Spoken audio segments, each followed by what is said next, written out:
kusikia maneno kwamba mgombea wetu huyu ni mwanamke, na kwa mila na desturi zetu hatutaki mgombea mwanamke.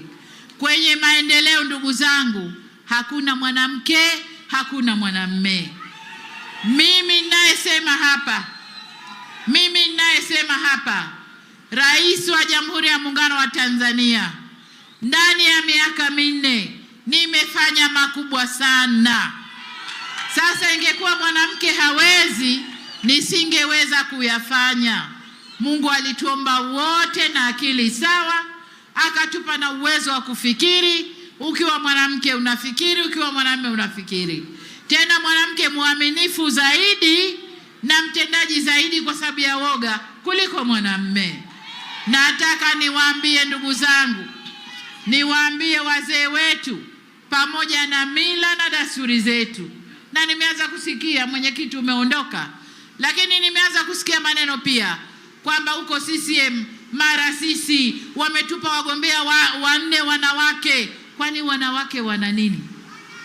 Nataka kuambieni, watachapa kazi sawa sawa na wengine walivyochapa kazi.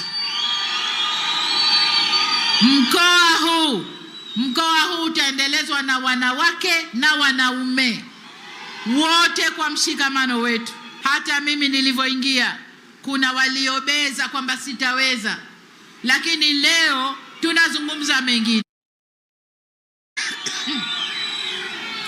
Leo tunazungumza mengine, ndugu zangu. Serengeti mmenifurahisha sana kwa wingi huu mlivyokuja. Na hii askari, kuna vijana wakorofi pale katikati, naomba mwashughulikie. Kuna vijana wakorofi hapo katikati wanasukuma wenzao makusudi, washughulikiwe. CCM oye! Kwa sasa hivi hakuna chama kitakachoweza kuendesha nchi hii yakapatikana maendeleo yaliyopatikana. Msidanganywe, ni Chama cha Mapinduzi. Tutabadilishana tu.